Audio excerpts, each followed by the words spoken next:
3D platformers are great. You do the jump and he go up. Best. They are my favorite genre. But I don't know, there's seemingly an infinite variety of unnamed subgenres. How do you categorize this? And this? If I take off my glasses, I can see why they're under the same umbrella. It's not like with shooters, for example, they can just call something a boomer shooter and people have a vague idea of what the game will be like. 3D platformers not so much.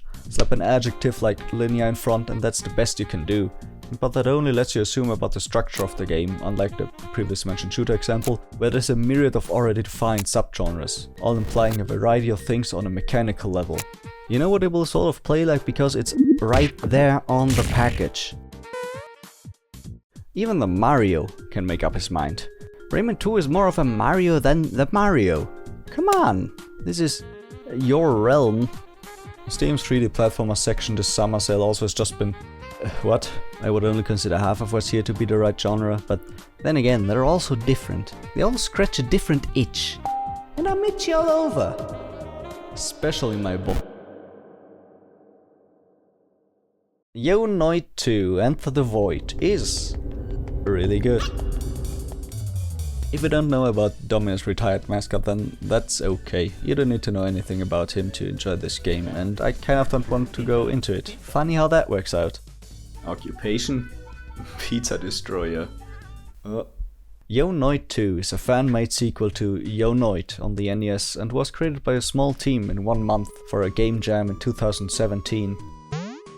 And I struggle to call this game a shitpost, considering it's the fucking Noid. But it's also an exceptionally good 3D platformer, except for this one room in the Domino dungeon. But you know, it was developed in 1 month. You are excused. Dude, stop. The movement is snappy, with a big focus on wall runs and the grappling hook, that lets you pull on objects and swing around. This concise, parkour-esque movement puts the emphasis on the level design. I was surprised to see all the unique situations the devs cooked up for what on the surface are quite simple mechanics. Pizza time. The whole package is like a homemade pizza. You can taste the effort that went into making it. Sure, it's a little rough around the edges, but at the end it leaves you wanting more of that unique taste. And you know you can do a better job next time. And then, the devs started cooking again. And this time, fish. Oh my god.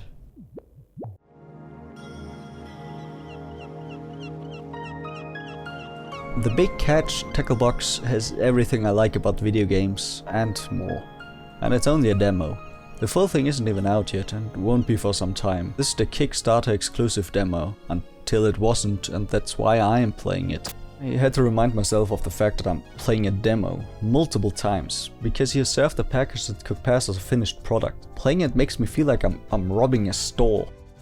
This amount of content is insane for a free demo. Downloading a car would make me feel less guilty.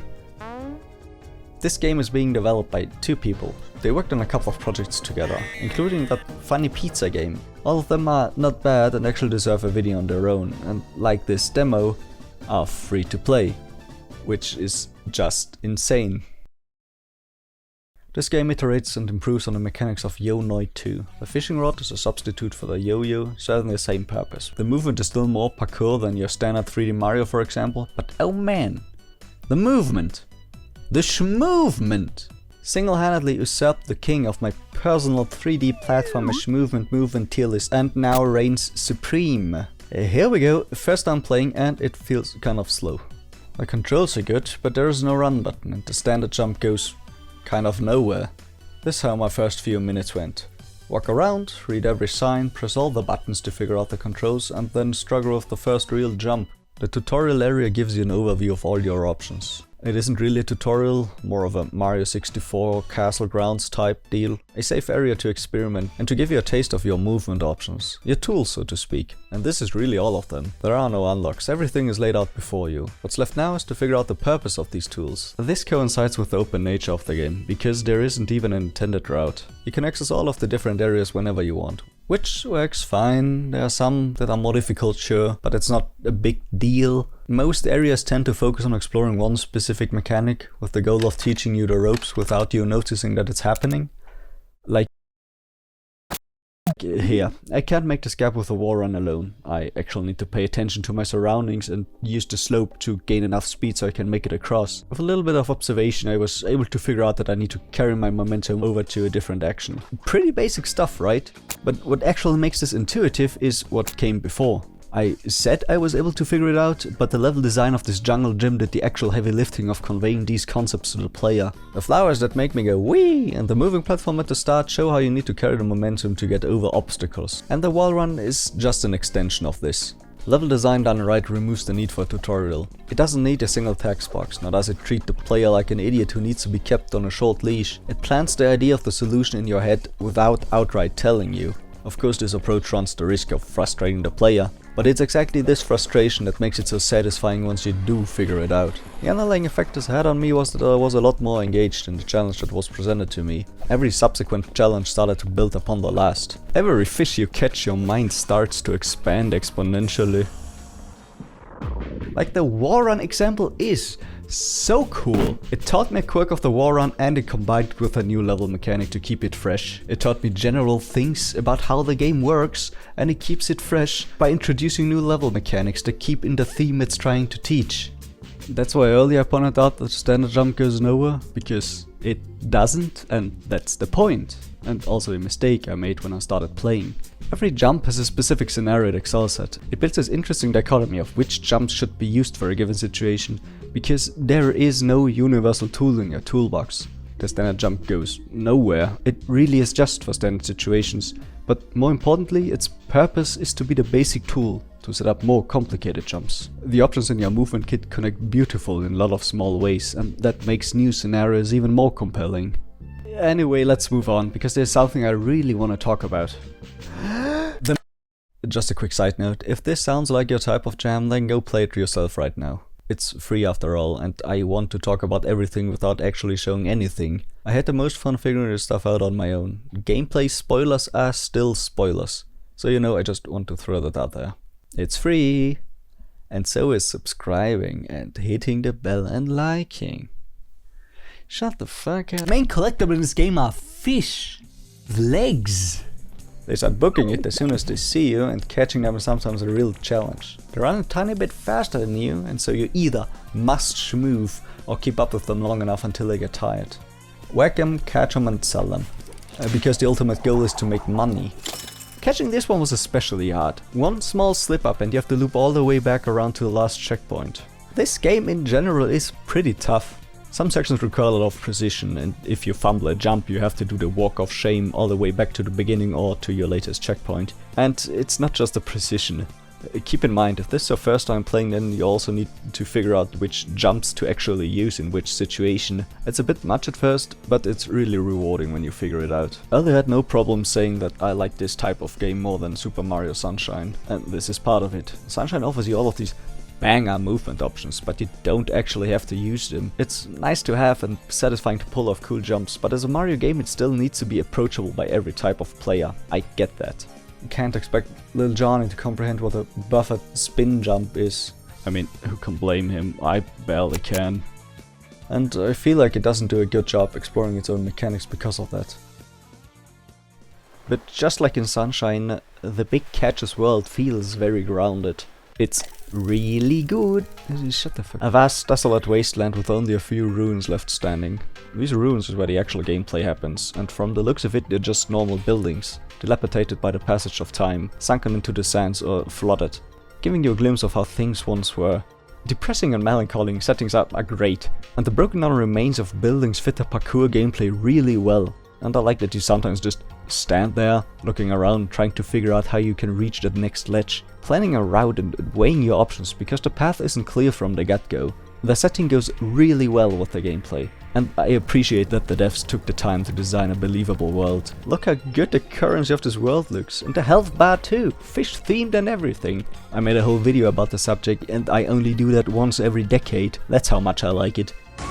I mean, yeah, I could just pull up Sonic Frontiers again to show you a bad example, but I think you get the point. I could do that again, but I think I'm gonna just pick the healthy option this time and move on, because I haven't even talked about the rest of the presentation yet. The PS1 style has really gained a lot of popularity over the last few years. The devs have their history with this style. I mean, Yonoi 2 was back in 2017. The thing looks better than any home console at the time could manage to render, yet they nailed the feeling of that style completely. The texture work in some places feels very Majora's Mask. I mean, that's not PS1, but close enough. I saw these squiggles on the wall, and I kind of got that feeling. Just looked it up, and apparently my feeling was right. A lot of my childhood favorites are on here. Well, would you look at that? The first time I booted it up, I just sat there, listening to the music and taking in the vibe. And if you get me to sit around in a game where moving around itself is fun, you know you did something very right. The textures and color choices fit so well together, and so do the character designs. The number of birds in this game is great.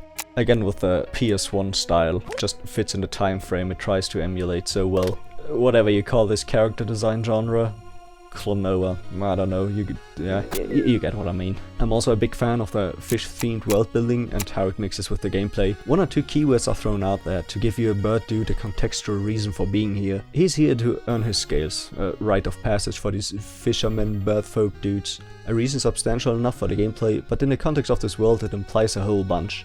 I like the reason for why everything is a drab wasteland. No time is wasted going further into it, because for these characters it's presumably always been like this. It would be weird for them to just suddenly start discussing the nature of the world. It doesn't need a whole lot of dialogue to establish this, just a couple of words, but it goes a long way to round out the corners of this world. No idea what they have planned for the full game, but even if they leave it at that, I'd be satisfied. All in all, this whole package is like a homemade fish. You can taste the effort that went into making it. Well, this metaphor doesn't really work anymore, does it?